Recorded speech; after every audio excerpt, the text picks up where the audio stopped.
taking little courses and reading all of these books and watching a little video, and you can continually be in that space. But until you've executed against that, you've simply been in motion. You have not achieved anything. I can be forever learning, forever studying, forever everything. Yeah. But what I'm actually trying to do is to overcome my insecurities. Correct.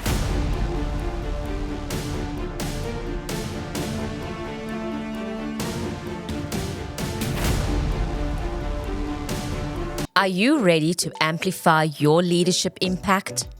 Welcome to the Leadership Pulse podcast, where we pulse with the rhythm of transformation, urging you to challenge norms and unleash your full potential as a leader. The Leadership Pulse podcast, where we explore the cutting-edge tactics and fearless strategies that redefine what it means to lead in a brittle, non-linear, incomprehensible world. With me, Marlinie Ramsamy, CEO of Franklin Covey, South Africa. Episode 1.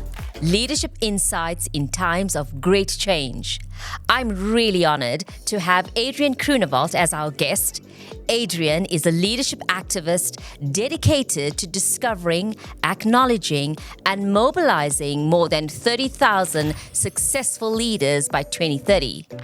Drawing from over 2 decades of interviewing top leaders and experts, Adriaan shares his vision and strategies for fostering leadership excellence across all levels and sectors. We dive deep into the significance of authentic leadership in today's rapidly changing world, discussing the innovative ME-Vision Academy and LeaderTrack platform. We'll explore unique challenges and opportunities within the South African context. Welcome, Adriaan. Tell us, Adriaan, a little bit about your journey. As I said in our preparation conversation, the term activist is really interesting. So tell us a little bit about your journey. Marlene, it's such a privilege to be here, especially your first sort of formal podcast and Leadership Pulse. I love that. What is the pulse of leadership out there? It's a moving target. It's a very interesting. So well done on doing this amidst your busy schedule, no doubt, helping corporates and clients. And I really am grateful to be here. Honestly, I feel honored. Yeah, my journey has been an interesting one. I mean, 20, 30 years now, I've been interviewing leaders, working with leaders, writing articles for publications, meeting very interesting people internationally even. And I like the term activist because we have to activate something. The leadership standard out there, collectively speaking, is not good. We've got wonderful pockets of excellence everywhere, and we've got to find them and mobilize them. But the challenge we have is that the overall leadership standard in the world is on a downward trend, and all research indicate it. Yeah. So I over the years, I've been fairly passionate about engaging leaders and finding out what they feel and what they've learned about leadership and working with leaders. But the last few years have been intensified. Yeah. And that's where I've become more activistic because you may know the one poll we did some time back is we asked on LinkedIn and on X, we asked, is the world producing better or worse leaders in business and politics? Yeah. And between 76 and 86% respondents said worse. Yeah. And that's such a horrific statistic. Correct. And then we went deeper. We had a deeper look at what research is saying about the perception of leadership out there, executives. How are they experienced by those who report to them? And it's not good. I think a lot of executives think that they're pretty cool. They're pretty good leaders. Yeah. But the perception is that they're not necessarily. Yeah. So I like activists. Our country is very activistic. Yeah. I think we're a country where we're very manic, up and down. But ultimately, when we have to be activists for something good, we do it and we get through it. And the background of our country, our history, is filled with activists.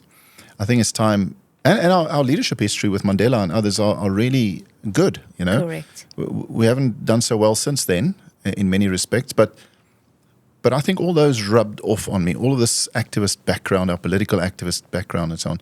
Yeah. And activists want to make a difference. They are on the fringe of change. And that's where I see myself all the time. It's very lonely because you're doing really radical, different things that early adopters need to accept. Yeah. But I mean, I studied BA psychology. I've written a few books, co-authored a few. I did do an MBA, which I didn't complete, but I completed a portion of it from an international university. There's a long story as to why not. We completed a book as well, my dad and I. And I'm just hoping that we can make a bit of a difference with regards to the leadership standard in our world. There's so many good leaders out there, but somehow all the research shows that leadership is on a decline, and it doesn't make sense to me. Yeah. Because I meet great leaders everywhere, in all sectors, all countries, on all levels of organizations. Yeah. Yeah. You being one of them recently, So it's an exciting journey, and I love every day. I sometimes I despise weekends. I love being with my family, but it stops my momentum. Then you get back to a Monday again, and you kind of pick up pace. Yes. So I love what I'm doing. That is really amazing, Adriaan. As I was reading some of your work, I've also come to learn around your 2030 vision of 30,000 leaders. I mean, it really sounds so ambitious. Tell me a little bit more around that. Tell me what's going on in that space, and why is there a need to mobilize 30,000, and why 30,000, might I add?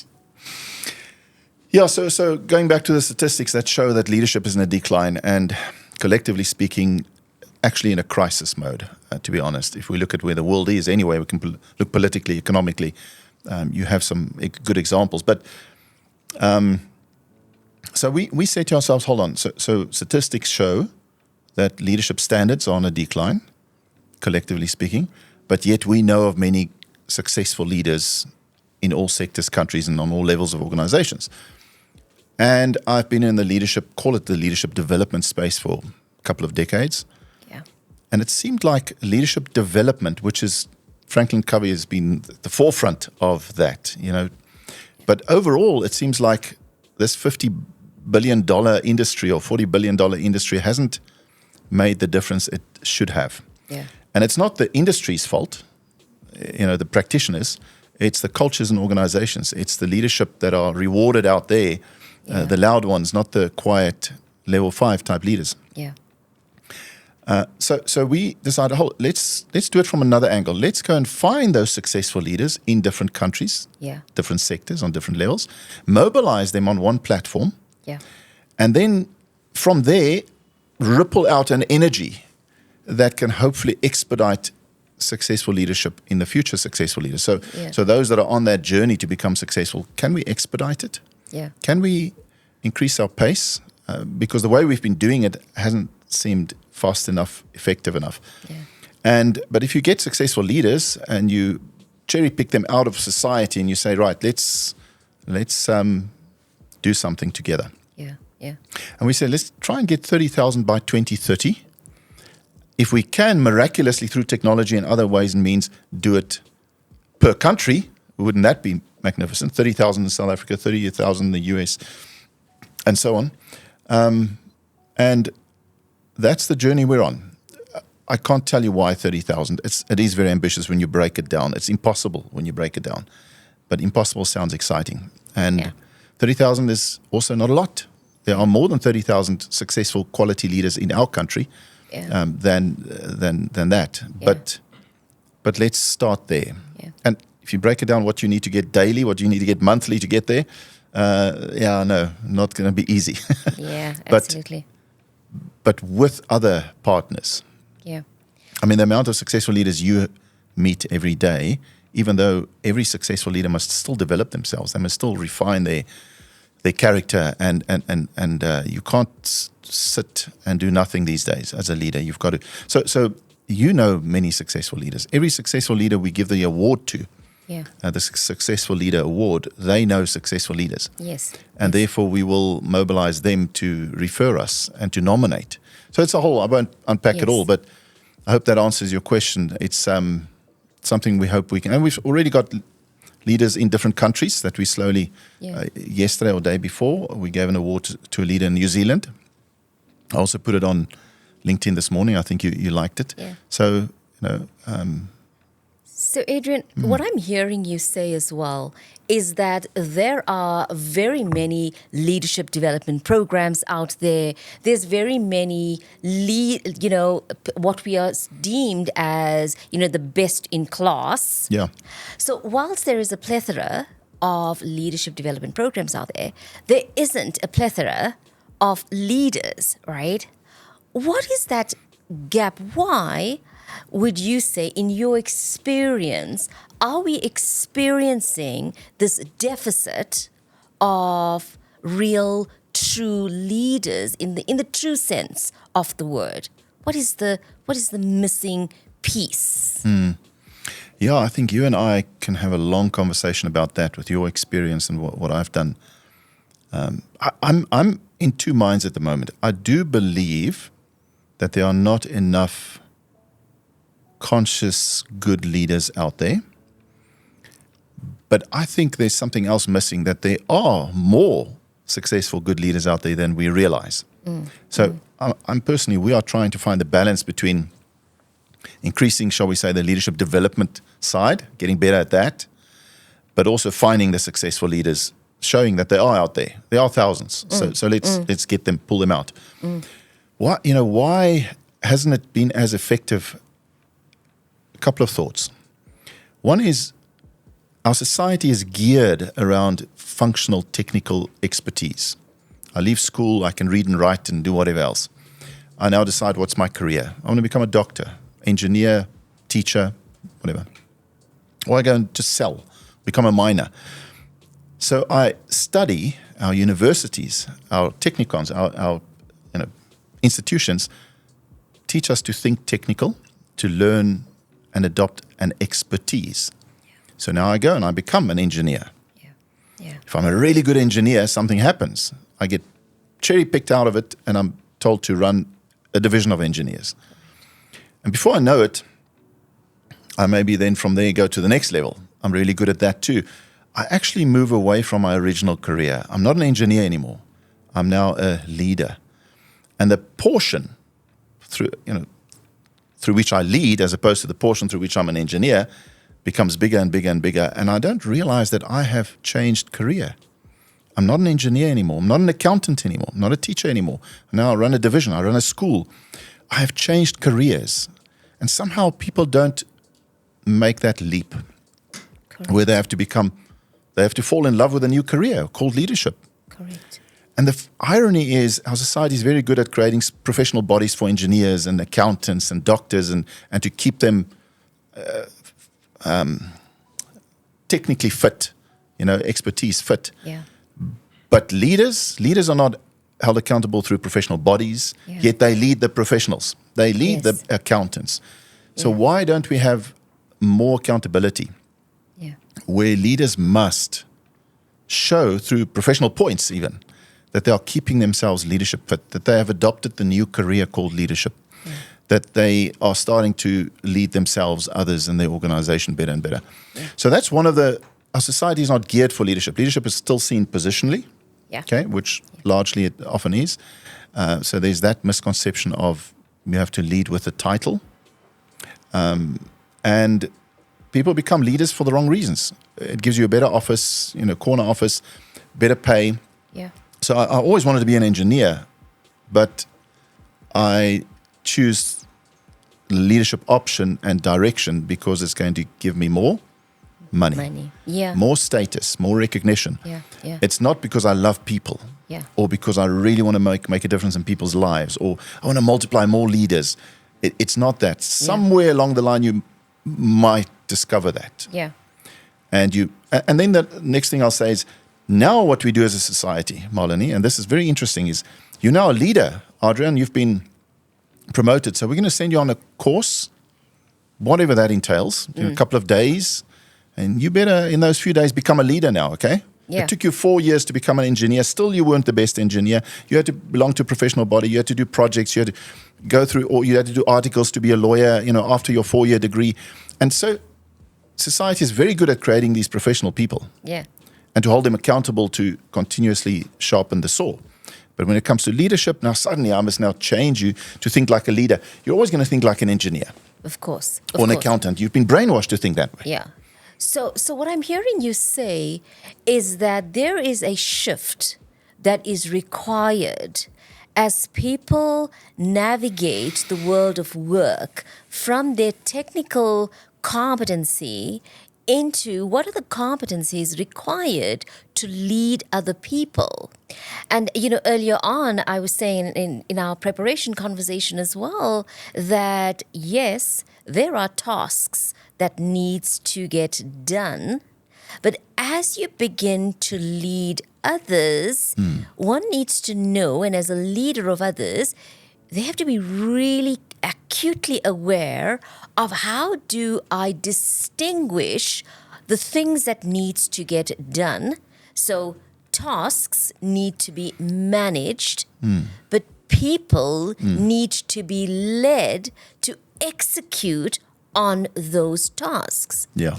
And in my experience, and perhaps in yours as well, Adriaan, what I'm finding is that there's a severe lack of a framework to help individuals as they navigate their careers.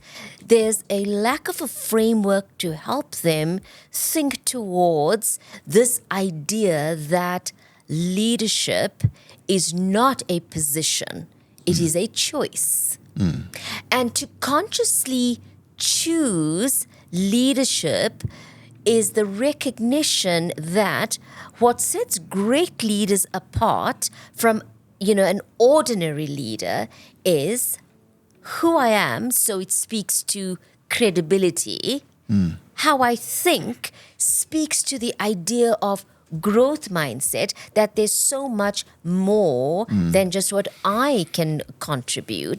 The actions that I take, and is there congruency in those three things, my thought, my deed, and, the results that I'm getting. So my consciousness included.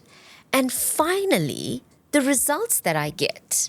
You cannot be a leader and not be responsible for results, right?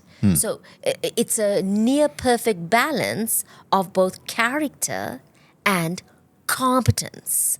And that's what I'm finding as the gap as I think about why is it that we do not have a plethora of leaders running around whilst there is a plethora of leadership development programs. Yeah. And it's so fascinating. I think the first thing we have to realize as a society is what are the truly universal components of leadership. And then that's the foundation on which we can now build the wall and the roof and the inside and the interior and so on. For us, what's been very important over the years, Marlinie, is that what are the universal components that a junior supervisor in a leadership position and the president of a country need to adhere to? There are similar. That then is, in essence, leadership. Correct. Then when you start building on that, you start expanding on leadership and it becomes management and it becomes other things. Yeah. For example, you mentioned the word movement, and I'll refer to that in a moment.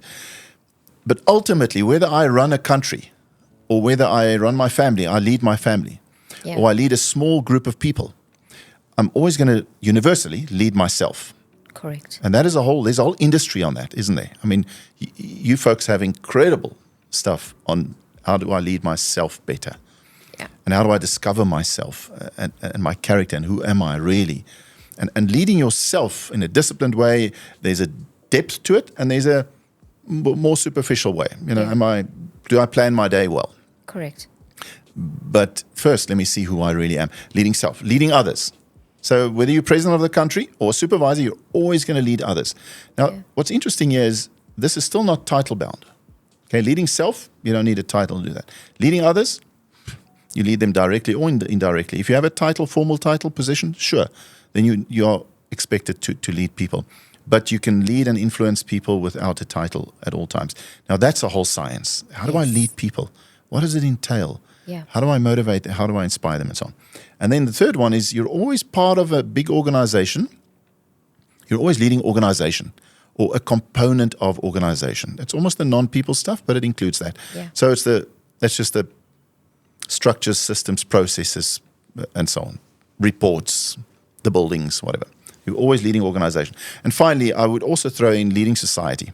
So outside of my formal work environment, how well do I lead society, my friendship circle, my family, and church environment, and so on? Yeah. But those also include self, others, organization. Yeah. So that's the universal component of leadership. How well do I do there? And then the next one is, you mentioned movement. It's expected of you to perform as a leader. That's another word for movement.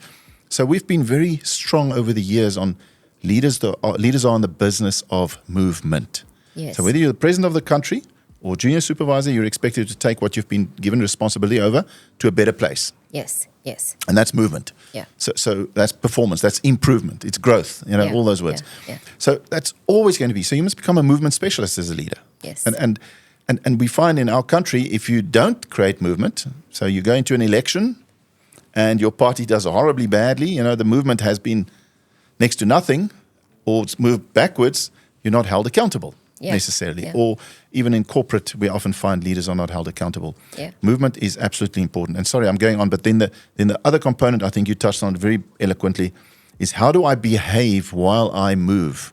While I create movement of myself, my people, and my organization, what's my behavior like? Yes. How do I act under pressure when I have to turn around this situation, or when things are going well, but we want to take it to another level? Yes. What's my behavior like? Yeah. My character, my personality, and how do I treat people? So those are some interesting things when you think of leadership. Now, on top of that, when I have to manage the money and so on, that's management. Yeah. Yeah. Absolutely. I love the fact that you talk about this idea of, being responsible for the results. I love the idea of the movement that leaders have to create. Yeah. But there is also a level of discipline that is required, right? Discipline, resilience. In your world, and being a martial arts specialist yourself, how does that idea of discipline, as we see in martial arts, I suppose, speak back to, as a leader? What disciplines are required from me as a leader? What would you say? Yeah, so that's interesting. Years ago I did karate, and I went up to second dan black belt. So there are elements in that sport that has definitely helped, discipline being one. In the beginning of every karate class, we were asked to say out loud 5 maxims of karate: character, effort, sincerity, and 2 more. I can't remember the others. Discipline, I think, was the other. And recently, when we gave an award to Mteto Nyati, he's the chairman of ESCOM, and seemed to be doing great there. He also, one of the things he said was the power of discipline. Yeah. Discipline is that component on top of what you do and who you are and your expertise. If you add discipline, it just takes it to another level. Yeah. Discipline is what pushes it through to success. Yes. So I think if I again look at the universal elements of leading self, what are the disciplines that I must put in place there? Yeah. Do I look at myself spiritually, emotionally, physically, intellectually? Do I have certain habits in the morning that requires discipline to get up even when it's cold? It's easy in my place where I live in Mpumalanga, next to Kruger, to get up early in the morning. It's not that cold. Now I'm in Gauteng, Johannesburg, but I still get up and I do what I do so that I can lead myself better. Yeah. When it comes to people, what are the disciplines there? Listening well, the ability to truly listen, the discipline of seeing the value of every human being when I engage them. So what are the disciplines that will help me lead people better? Yeah. And then there are the obvious disciplines in leading structure and organization better. Systems, reports, and meetings, and making sure that those things are in place, running finance as well, and that sort of thing. So discipline is a core component of any success. So many people with talent in sport, they have equal talent, but they don't achieve the highest level. Why? Lack of discipline. Correct. So many people have incredible potential to be brilliant lawyers or managers or leaders, just lack the discipline. Nice. So you can't oversell the power of discipline.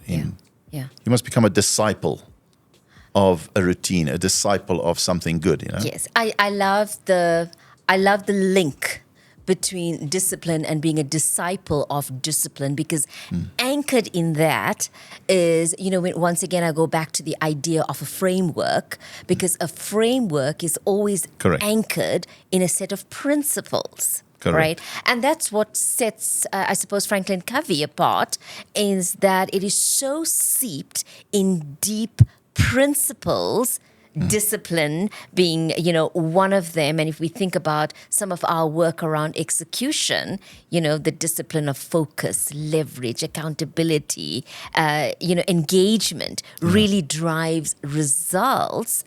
And, when we think about the discipline of how I lead people, recognizing that people don't follow great ideas, they don't follow strategy, they follow credible leaders. Yeah. And you build credibility on, your integrity, on your intent, your capabilities, and your results. Right?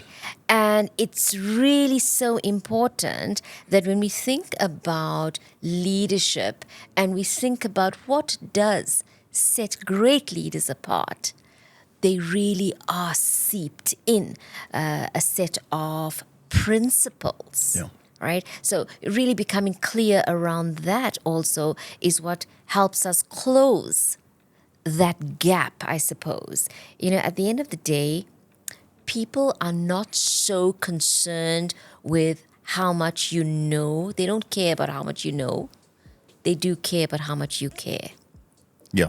And that builds trust. Yes. So yes, one can build credible professional trust because you know as an engineer, but to build deep trust, there's got to be that caring element. Yes. That's a different level of trust. Yeah. And earlier you said something, Marlinie, that I just want to touch on, because when you and I met on a previous occasion, we spoke about it.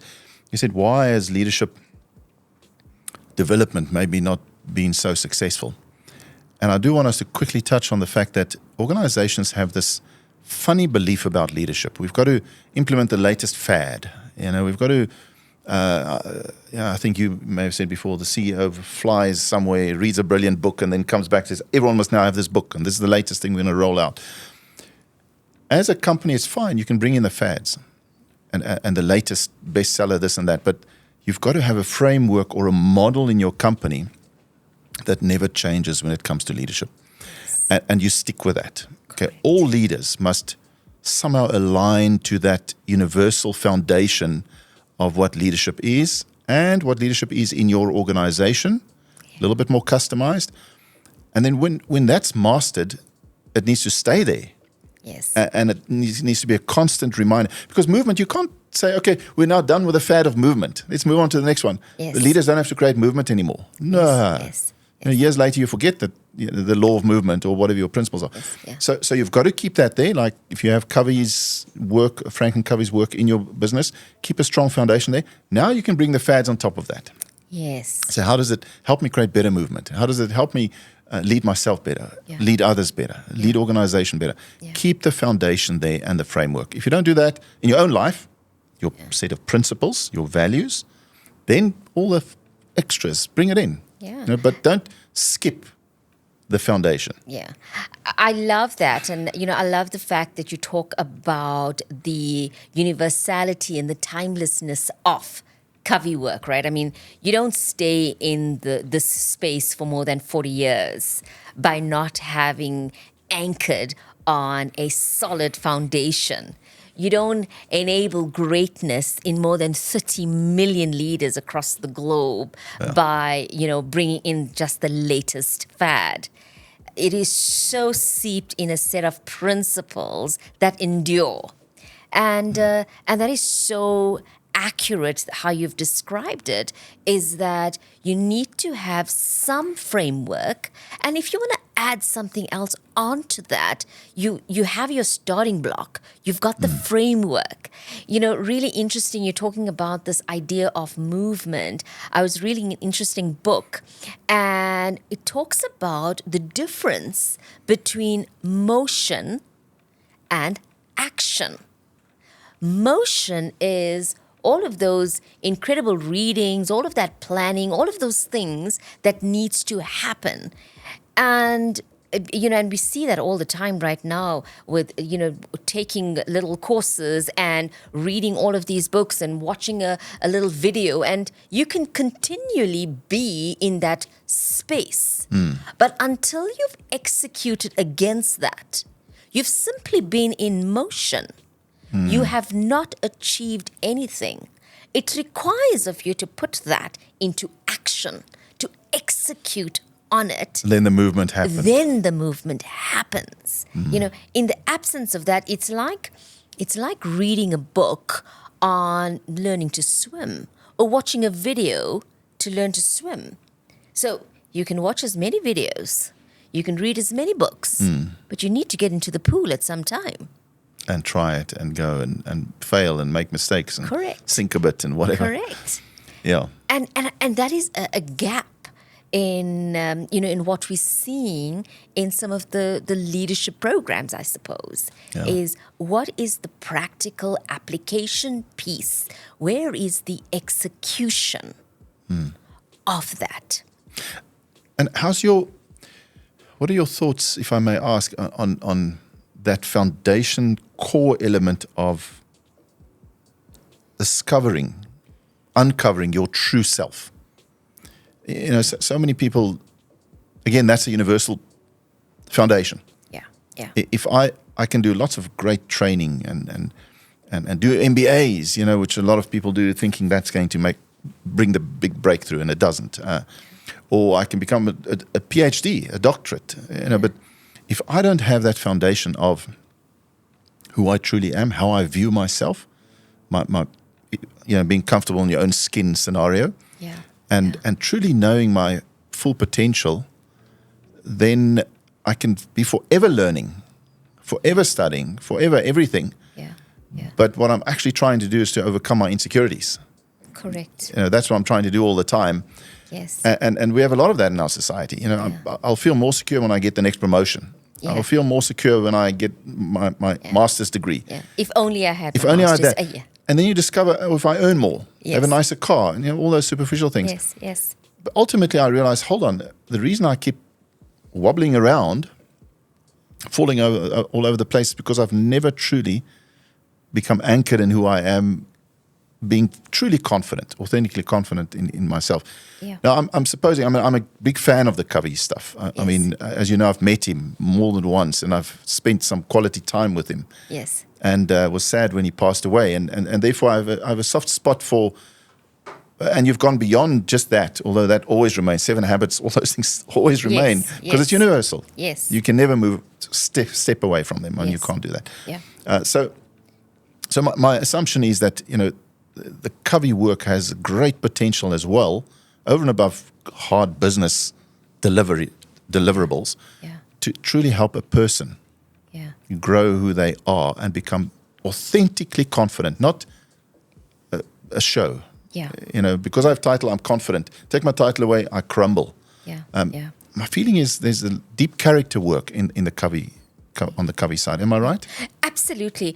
And and that has remained the springboard, I suppose, to where we find ourselves now 40 years later, because it's so seeped in understanding who am I and how do I show up, that really impactfulness on, as we think of how we develop as leaders, you got to lead yourself first. You can't lead others without leading yourself. You can't lead an organization if you can't lead yourself. But that's not happening out there, I don't think. This is, so, what are those anchoring principles for impactful leadership? And the 7 Habits, like you quite rightly said, still remains one of the most influential programs on the planet that builds that at the core.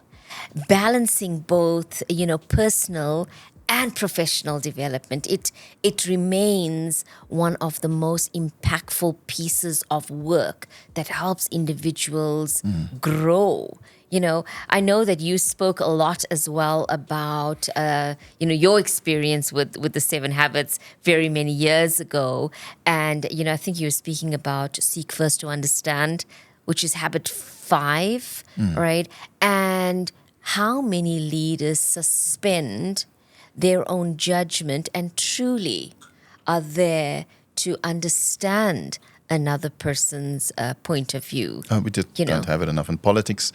Big problem. Yeah.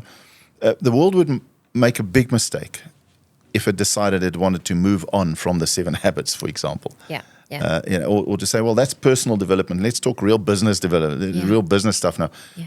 No, people run businesses. People make it successful. Yeah. So if we're not going to invest in our people becoming truly confident in who they are, then our businesses are going to be on, faulty ground. Yeah. Yeah. And true to that, when I think about what are the anchoring principles, seeking first to understand, it speaks to mutual understanding. It speaks to, the idea of collaboration. It's, and all of those things are so required in the world, in the corporate world today. Right? Yeah. Think about the level of trust inside of organizations. Why is there, you'd hear, this is from Stephen M. R. Covey's work, the son of Stephen R. Covey, and he's written this Leading at the Speed of Trust. And he talks about the idea that trust is the one thing that matters more than anything else. It's the one thing that changes everything. And when we think about how true that is inside of organizations, people will not collaborate with people that they do not trust. When you think about what does a leader have to do, they have to lead agile organizations. They've got to lead collaborative teams. And none of that is possible in the absence of trust. And in most cases, people act like there's trust, or in fact, there's a massive trust deficit in our society. Yeah. Massive trust deficit in corporate and in politics, especially in politics. And why? Yeah. Because politicians promise, they don't deliver. So the trust deficit just gets bigger and bigger. Yeah. Corporates are under pressure. They promise the market certain things. They don't deliver necessarily. So there's a trust deficit there. In the corporate environment, you've got your super wealthy people at the top, which they deserve to earn well, and people at the bottom really struggling to make ends meet. Yeah. But hey, let's all work here like we own this business. Yeah. Okay, we own it. You must take ownership. Yeah. Okay, well, you expect me to have the same level of ownership as you do at the top there when you drive that night. So there's just this huge trust deficit. Yeah. Between followers and so-called leaders. Yeah. And now the followers are gaining more power through social media, more of a voice. They don't just trust you because you have a title. Yeah. Things are on its head at the moment. Yeah. Yeah. So leaders are more visible. So if my behavior does not match my words and my promises, I'll be caught out. Yeah. And in our society, strangely, we catch out these leaders, and somehow they just reappear on social media. They're up for corruption charges, and then they just resurface again somehow, and we never truly hold them accountable. So leadership is, back to the beginning of our conversation, it's on a decline, collectively speaking, but yet we have so many great leaders as well. Let's mobilize and let's work together, from that angle, the good leaders. And I think that leadership and leaders have such an opportunity to create that kind of high trust culture inside of the organization, because trust is anchored in my behavior, right? My behavior either creates high trust or it creates suspicion. And so when my behavior creates suspicion in my organization, I cannot get to the results that I wanted to get to, right? Because people are not innovative, they're not collaborative, they're not moving as fast as I want them to. So we really see the impact on both speed and cost in an organization that is struggling with low trust. So it's so important that when we think about these three things that we mentioned around what might be the gap in leadership, it is about leading self. So what are those anchoring principles that helps me recognize who I am? So being acutely aware of how my emotions and how I show up impacts others. And the second piece then is, how do I lead others in a high trust environment? And the third element is, what disciplined principles do I have in place to catapult my organization to the next level? And all three pieces need to be in place in order for us to bridge that leadership deficit, right? And the trust deficit. And the trust deficit, so that we now automatically created an environment where we have individuals that demonstrate high EQ. We have teams that are operating with a inclusive, high trust culture, and they're executing with excellence. And that's what's needed to move organizations forward, because you cannot be a leader. I go back to that. You cannot be a leader and not be responsible for results. Correct. Yeah. And you kind of wonder how much of that is out there. So this, and I want to say to leaders, here's the pulse. When you come in and you're appointed to a new leadership position, those days when you are just simply trusted because you're now in the position, where those who decided you're going to be in that position are automatically trusted, are gone. You honestly need to earn the trust. Yeah. Okay. Amongst other things, what you just said now is being congruent in your behavior and your promises. But people still think, because I've been appointed as a minister, everyone's just going to trust me, or the CEO, or the general manager, or the manager. Yeah. I thought that when I got my first manager position in a large organization. It was just like, oh, well, I'm the manager. People are just going to accept it. Yeah. And you know what? They do accept it with some resistance. Yeah. And therefore, there's never this free flow of communication and performance and doing everything I can, because the trust is not really there. It's more a forced trust. You're forced to comply and listen to the leader because he or she has a title. Yeah. You've got to take that title away. The biggest barrier to building trust is title, funny enough. Yeah. Yeah. It's so interesting. People seek title. And when they get the title, they know the least. People tell them what they want to hear. They tell them what makes them look good. They don't tell them at all. They try and sort out the issues before it gets to the boss's ears. Yeah. And you as the leader, if you don't learn to build that trust and confidence, and people truly respecting you, they don't come to you with the problems, or they come to you with a distorted picture. I've sat in the presence of ministers or a president, and people treat them like a demigod. And you go, why would they ever come and tell you exactly how things are? No, because that might look like they're not in control and they're not so hot. So let me try and package it with cotton wool when I bring the bad news to you.